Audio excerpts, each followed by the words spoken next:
सब कैसन मानी। आज हमारे माँ दुर्गा रिकॉर्डिंग स्टूडियो में बहुत ही अच्छे सिंगर विमलेश राजा उपस्थित हैं, जो कि बहुत ही अच्छा गाते हैं गाना। आज इनका एक सॉन्ग रिकॉर्डिंग हुआ है, बहुत ही अच्छा सॉन्ग है। आइए विमलेश राजा से मिलाते हैं और आप लोग उस गीत को भी सुनाएंगे। विमलेश राजा से मिलिए आप लोग। नमस्कार, प्रणाम। मैं विमलेश राज एक रिकॉर्डिंग स्टूडियो आए हैं, दुर्गा स्टूडियो विक्रमगंज न्यूजन मॉल। एक गाना रिकॉर्डिंग हुआ है, आप लोग चलिए इस गाना को आप लोग को हम सुनाते हैं और देखिए अच्छा लगे तो आप लोग प्यार दुलार से आशीर्वाद दीजिएगा। ये मेरे भाई खड़ा है यहाँ पे, इनके दोस्त हैं, मित्र हैं।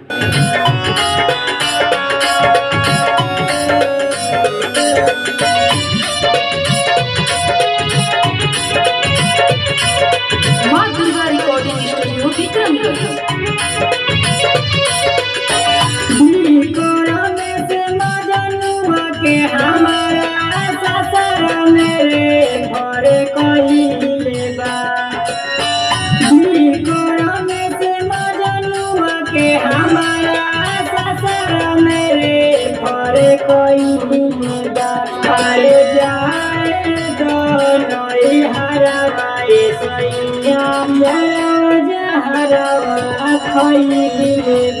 अरे जाए तो नई हरवाई सैया यारवा जहरवा खइलेबा।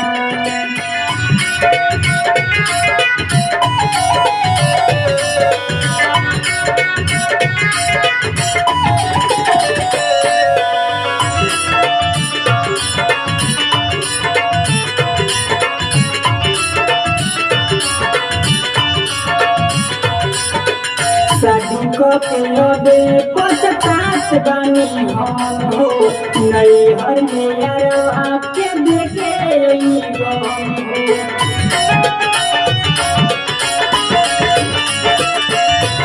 शादी को दे पछतात बानी हम हो, नैहर में यारवा के देखे हमारे नाम के गोदना अपना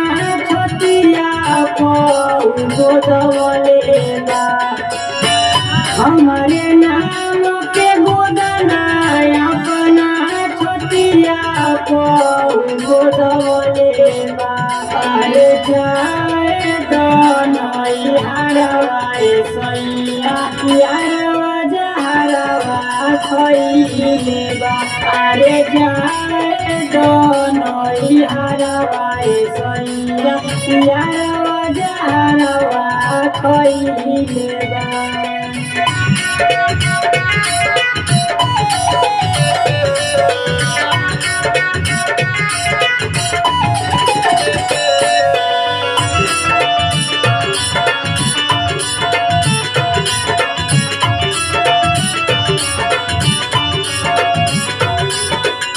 जन्म से ज्यादा हमसे करत रहन प्यार हो, हमारा बिना कैसे रही है विमले से हमारे हो।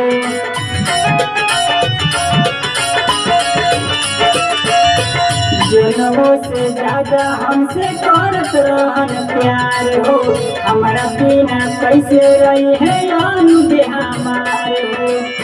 साथ के फोटोआ हमारे डीपी को लगौलेबा। साथ के फोटोआ हमारे डीपी को लगौलेबा। अरे जाए तो नई हरवाई सैया यारवा जहरवा खइलेबा। अरे जाए तो नई हरवाई सैया यारवा जहरवा खइलेबा।